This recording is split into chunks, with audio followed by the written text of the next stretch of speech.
Hi, and welcome to Cooking with CandiWare. Today we're going to be making a cake, but not any old cake. This is going to be a polka dot cake. So I'll be teaching you how to make the cake and how to take out two slices and make them into earrings. So first I'm going to run through all the things you're going to need. So first off, you're going to need something to cut out the cake. Now, this is a copper end piece that I found in my plumbing section at my local hardware store. So I would suggest to find something like that if you don't already have a cutter that you would like to use.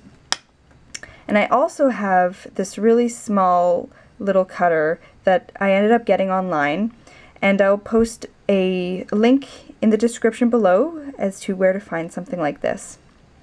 You're also going to need some toothpicks, and if not some toothpicks, then something that just has a little point on the end. Some soft pastels in a brown color. An X-Acto knife.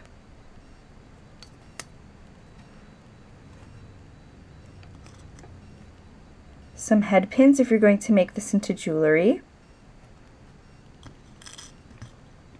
And then the different colors that you're going to need to make the cake. So first you're going to need some translucent Sculpey,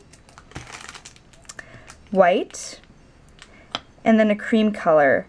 And all of these you're going to want to mix with the translucent to give it more of a food type look.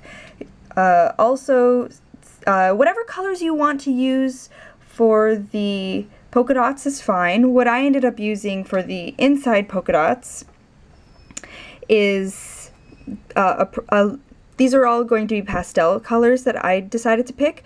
So mine are purple, pink, blue, and green. And then I also used yellow for just some smaller polka dots on the very top and on the sides here. So the first step, oh, and I should say you're also going to need some liquid Fimo, which I will post in the description below for my previous tutorial. And you're also going to want to have the sprinkles. So the way that you make the sprinkles is you take your color and you roll it out super thin. I posted this in another video, so just bear with me. I want to make sure everybody's on the same page. So you roll this out and then you bake it for 20 minutes at whatever temperature your clay says. I bake mine for the Fimo temperature, which is 110 Celsius or 230 Fahrenheit. And then you end up getting this nice hard piece. And then it just makes it super, super easy to just cut into small little pieces that you'll need for the sprinkles on top. So you're going to want to take your clay that you've already kneaded, and this one is the cream color. So mine's nice and soft, and at this point you're either going to want to roll it out with a rolling pin, or I have a pasta maker and I have it set to gauge 4. So you're just going to want to roll that through the pasta maker. So then this is what you get. And from here you're going to just fold it 3 times so that it overlaps like this. And just push it onto your tile so that it doesn't move anywhere. And you're going to take the your circle and you're going to just push it in there. So that's one. And then you're going to want to do the exact same thing. So through the pasta maker again, or roll it out. And then take it and, oh no, I may have run out of clay. Whew. I think we're okay. So you're just going to want to cut it again. So you get 2 halves, and then you could just use the rest of this clay for something else later. So I'm just going to put that to the side. So then we got our 2 halves. So you're also going to want to take the white and again mix with a translucent, and this time I have it set to 1 gauge smaller, so I have it at a 3. So you just want to have it smaller than the cake, and then roll it through so that you have a nice piece here. I'm just going to lay it in front, flatten it out, and then make a cut again. So then this is the last time you're going to need this tool, so you can put it away. And you don't need any more white, so we can just roll that up and put it to the side. So the next step is you take your soft pastel and you shave it all off so you have a whole bunch. Oh, whoops, that's the other tool I forgot to mention. You're going to need a brush here so you can actually brush on the brown. So you brush on the brown, and the reason why we do this is so that we make it look like it's been baked.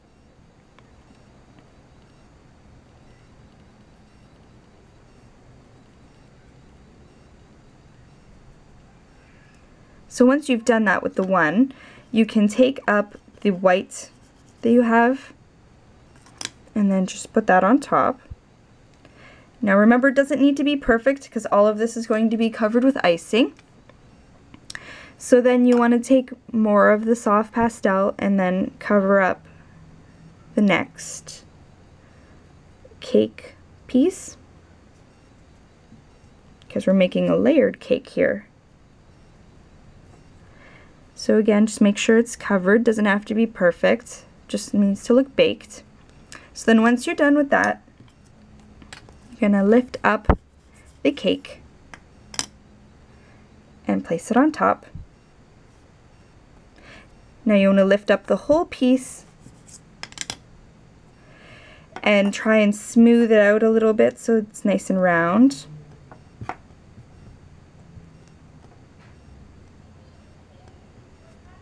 So then you have something like this. So at this point, you're going to want to either let your cake rest, and what I mean by that is once you start working with the clay, it ends up getting really warm and malleable so you can work with it. But the problem with that, as I'm cleaning my tile, it gets too soft. So if I was to try and cut through this right now, it wouldn't be very nice. It would just mesh into each other. And the other thing is, if you live somewhere warm or it's summertime, you also don't want to cut through it right away for the same reasons. So either you put it in your freezer for about 5-10 minutes, or you just let it set. So here I have one that's been resting for a couple of days. Again, you don't need to let it rest that long. I just happened to do it ahead of time and I wanted to give it ample time to rest. So your next step would be to cut it. So what I like to do to try and find the sweet spot for cutting is you just make a small little indent at the very top, and then you turn it, and then you want to go in half again like you're making an X or a cross. And then you want to just keep doing this until you get a small enough piece of cake that you're happy with. So I'm going to go 2 more times like this. Oh, I did a little bit too much of an incision. You don't really have to go that deep, just enough so you can see what's going on here. And then 1 more. So as you can see, everything lines up perfectly. So from here, you want to cut it in half. This is only if you're going to be making it into smaller pieces. But actually what I'm going to do is just make the 2 small incisions so I can show you what it would be like if I was to make this into just 2, like you're taking 2 small pieces out of the cake. So then this is what you would have. So once you're done cutting the cake, then you would take your head pin here, and then you would push it through the bottom in a good middle spot so that it can sit level, and then you would do the same for these guys. So I'm not going to do that this time around because I'm going to make these into just miniatures in their own, or maybe put them on a plate. So I'm just going to work with one slice for now to show you the next couple of steps. So what you would do from here is cut out all of your different polka dots and you would take your toothpick or your head pin and you would pull it out and then you would place it like so. So you would do that with every color. So let's just do that really quickly. 1, 2, 3. And then you would just, it doesn't really matter if you're not too gentle with these. So you just place it on.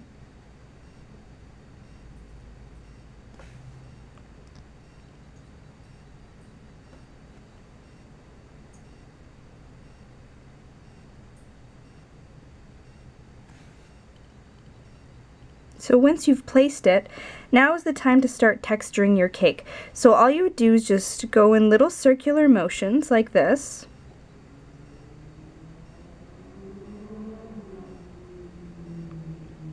All over the cake.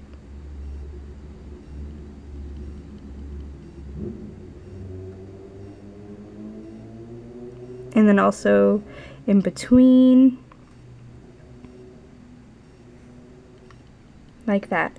So once you're done that, you would have something that looks like this. So I have since baked this so that it's nice and hard.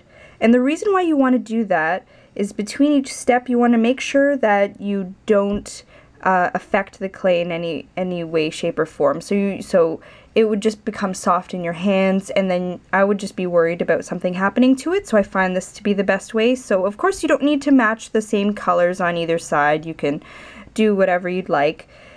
So from here what you would do is you would take your icing,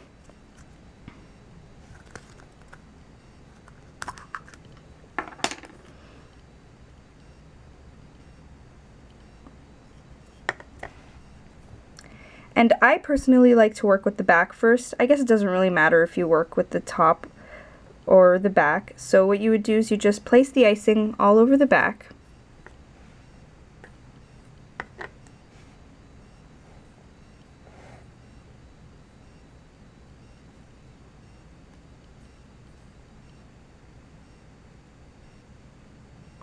And I mean, you can do whatever consistency you'd like.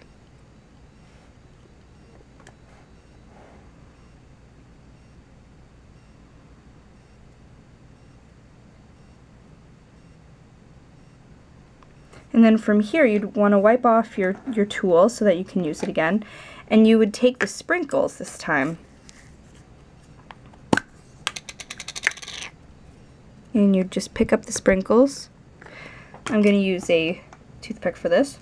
Sometimes it's best if you get a little wet so that you can pick up the sprinkles. So for my purposes, I have just put a couple at the bottom.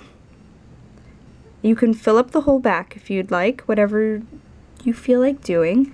So there. And then from here you want to put it in the toaster oven again. And then you would have this. So from here, again, we would put on the icing on the top.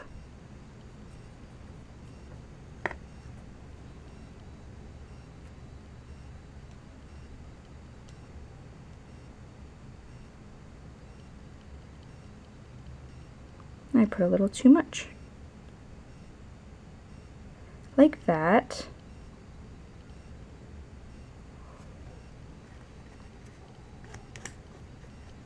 Take off the excess, and then again you just want to take the sprinkles, and this time what I decided to do was just randomly go all over the top, have a little bit more fun with it.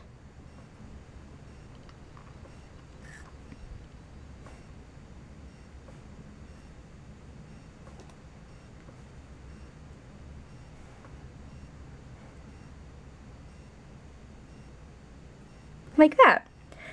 So again, you would bake it, and then you would have something like this.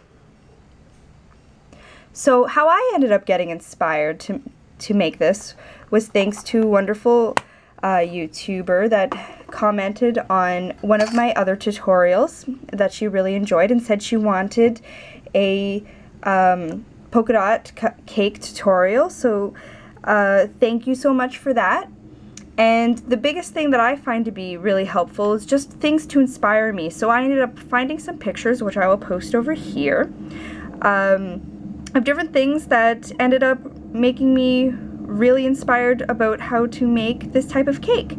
So please don't forget to subscribe and let me know what you think of this tutorial in the comments below. And please feel free to let me know what you would like me to make in the next tutorial. Thank you so much, and have a wonderful day, everyone.